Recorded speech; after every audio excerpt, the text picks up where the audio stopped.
বছর আগে এক মহাপণ্ডিত ছিলেন, যার নাম হলো পদ্মনাভচারীজি। নামটা কি সবাই বলি আমরা? যার নাম হলো পদ্মনাভচারীজি। অনেক জ্ঞানী ছিলেন, অনেক মহাপণ্ডিত ছিলেন তিনি। তার অনেক জ্ঞান ছিল। ছোটবেলায় তিনি মা সরস্বতীর কৃপা লাভ করেছিল।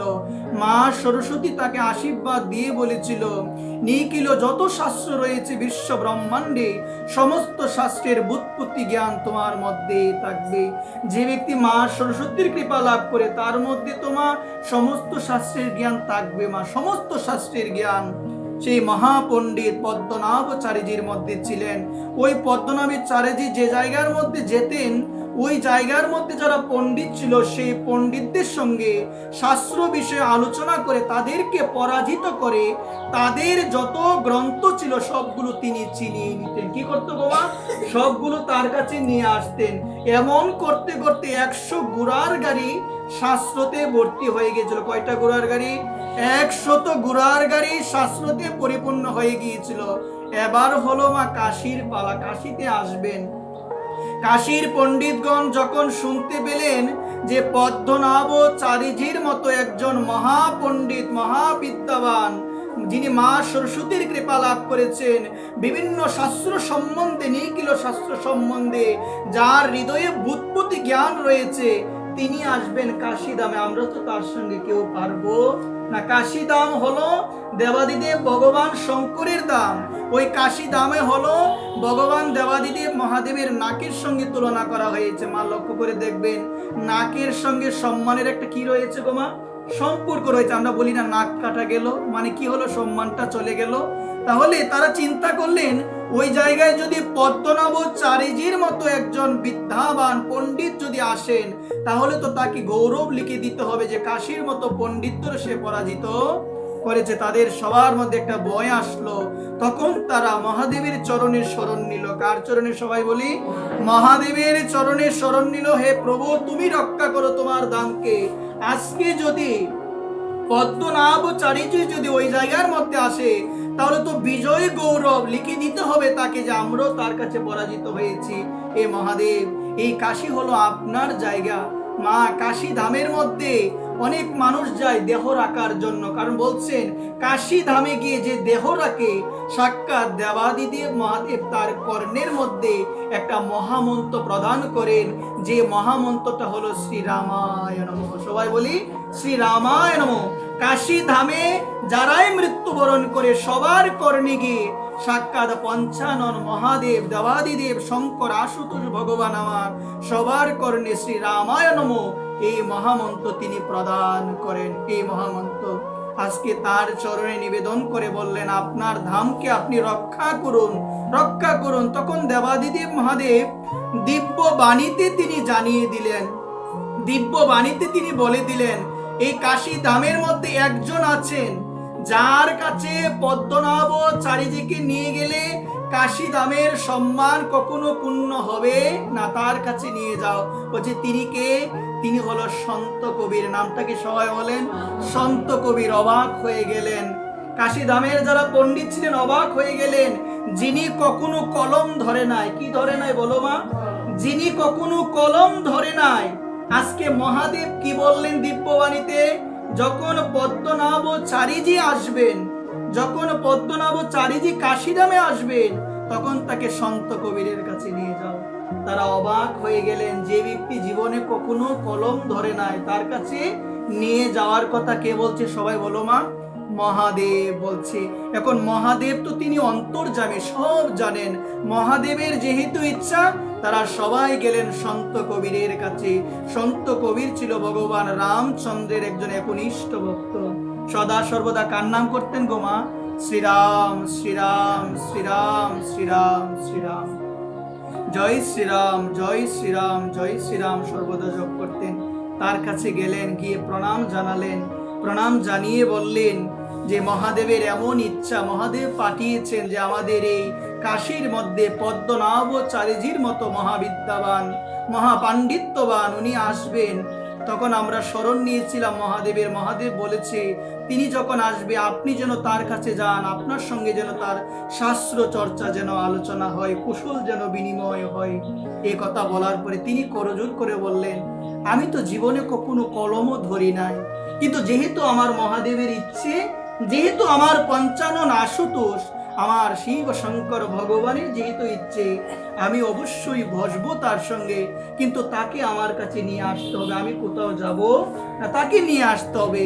পদ্মনাভচারীজি যখন কাশীধামে আসলেন, তার কাছে গেলেন, তাকে প্রণাম জানালেন, তাকে বললেন যে আমাদের এই জায়গায় একজন আছে যার নাম হলো সন্ত কবির। নামটা কি? আপনি কৃপা করে তার কাছে চলুন, আপনার তার সঙ্গে শাস্ত্র চর্চা কুশল আপনার বিনিময় হবে।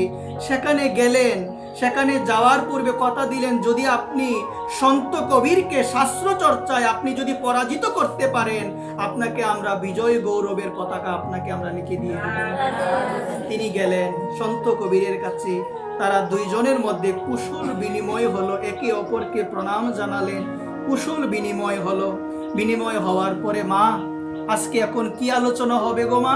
শাস্ত্র চর্চা আলোচনা হবে, একে অপরের মধ্যে শাস্ত্র চর্চা কি হবে সবাই বলো? আলোচনা হবে।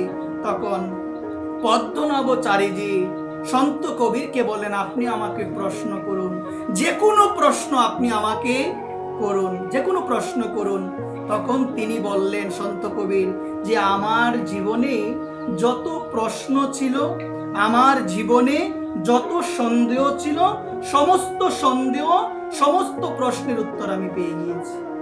মা ধ্যান দিবেন কথাটার মধ্যে, কি বলছে গো মা?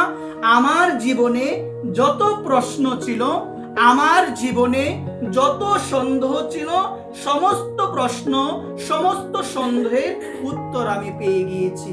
কিন্তু আপনি যদি বলেন, আপনাকে একটা জিনিস আমি জিজ্ঞাসা করব, আপনি যদি অনুমতি দেন, আপনাকে একটা জিনিস আমি জিজ্ঞাসা করব। তখন পদ্মনাভচারীজি বললেন, অবশ্যই জিজ্ঞাসা করুন।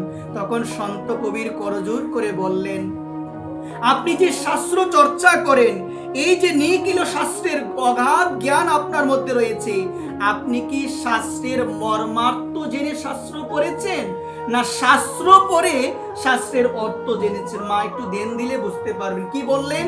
এই যে আপনি শাস্ত্র পড়েছেন, শাস্ত্র সম্বন্ধে, গ্রন্থ সম্বন্ধে অগাধ জ্ঞান, তাহলে শাস্ত্র পড়ে শাস্ত্রের মর্মার্থ জেনেছেন, নাকি শাস্ত্র পড়ার আগেই শাস্ত্রের মর্মার্থ আপনি জেনেছেন? মা কি বলবো, এই কথাটা বলার পরে 2 মিনিট তিনি নীরবে ছিলেন।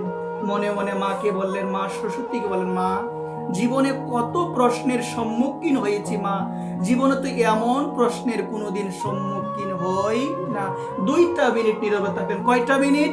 2টা মিনিট, কোনো কথা নেই। এমন একজন পণ্ডিত মা, যিনি মা সরস্বতীর কৃপা লাভ করেছে, আজকে তিনি 2 মিনিট নীরবে থেকে ভাবলেন, শাস্ত্র পড়ে শাস্ত্রের মর্মার্থ আমি জেনেছি কিনা, নাকি শাস্ত্র পড়ার আগে মর্মার্থ আমি জেনেছি। এই কথা বলার পরে 2 মিনিট মনে মনে চিন্তা করলো যে নিখিল যত শাস্ত্র আছে, সমস্ত শাস্ত্রের অর্থ হলো ভগবানে যেন প্রেম ভক্তি লাভ হয়। কার চরণে? সমগ্র নিখিল শাস্ত্র মা, বিশ্ব ব্রহ্মাণ্ডে যত শাস্ত্র রয়েছে, সমগ্র শাস্ত্রের অর্থই হলো ভগবানে যেন কি হয় গো মা? প্রেম ভক্তি আমার লাভ হয়।